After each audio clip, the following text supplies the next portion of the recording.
Friends, నేను మీ వల్లి లక్కోచు. భూమి, నీరు, అగ్ని, వాయువు, బ్రహ్మ, విష్ణు, రుద్రుడు, నక్షత్రాలేమి లేనప్పుడు మరి విశ్వకర్మ తనంత తాను సంకల్ప ప్రభావం చేత అవతరించడం అయితే జరిగింది. అలాగే కృష్ణ యజుర్వేదంలో విశ్వకర్మ ప్రజాపతి అయిన బ్రహ్మ అని చెప్పబడింది.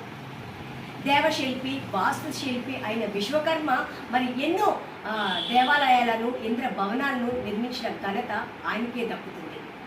అలాగే సెప్టెంబర్ 17వ తారీఖు వచ్చింది అంటే మరి ప్రపంచ వ్యాప్తంగా కూడా భారీ పరిశ్రమల్లో విశ్వకర్మ జయంతి పూజలు అంగరంగ వైభవంగా జరుపుకుంటుంటారు. మన భారత ప్రధానమంత్రి విశ్వకర్మ యోజన అనే పథకాన్ని కూడా విశ్వకర్మ పేరు మీద ప్రారంభించడం అయితే జరిగింది. సో మరి ఇందులో కళాకారులు, చేతి వృత్తుల వారికి వాళ్ళ డెవలప్మెంట్ కోసం మరి ఈ పథకం అయితే ఉపయోగపడుతుంది. విశ్వకర్మ జయంతి శుభాకాంక్షలు తెలుపుతూ ఫ్రెండ్స్ మరి కామెంట్ చేయండి, షేర్ చేయండి, సబ్స్క్రైబ్ చేయడం అయితే మాత్రం మర్చిపోవద్దు.